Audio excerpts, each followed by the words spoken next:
تەقینەوە یان هەڵچوونەکانی خۆر سۆلار فلێرز تەقینەوەی مەزنی لە ناکاوە و ئاستی گەشێتی خۆر لە پڕێکەوە زیاد دەکات. ئەم تەقینەوانە لە ناوچەکانی نزیک یان لە ناوەڕاستی پەڵەڕەشەکان یان سەنسپۆرتس بەدی دەکرێن.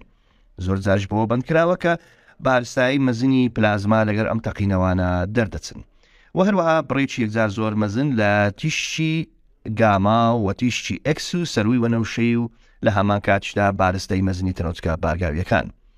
ئەم تیشکانە دوای چلۆش کاتژمێر دەگەنە بەرگە هەوای زەوی و لەگەڵچینی ئایۆنۆسفیر کارێک دەکەن و زۆر جاریش تووشی ئایۆن بوون دەبێ و ئەمەش دەبێتە هۆی نانەوەی پچڕاندنێکی فراوانی پەیوەندیەکانی بێتەلی واتە لاسلشی بە تایبەتی لە لەرەی 30 مێگاهێرتزدا. هەروەها ئەم تەقینەوانە یان ئەم هەڵچوونانەی خۆر تا ڕادەیەک دڵڕاوچی لەلایەن فەلەکناسان دروست دەکات بە تایبەتی لە گەشتەکانی داهاتوو بەرەو بۆشای ئاسمان، چونکە بەشێک لەو زانانە پێیان وایە کەوا ئەم جۆرە تەقینەوانە کار لە تەندروستی فەلەکناسان و کەشتیوانانی ئاسمانی دەکات. بۆیە پێویستە ئەم کەشتیوانانە لەم جۆرە تەقینەوانە بپارێزرێن.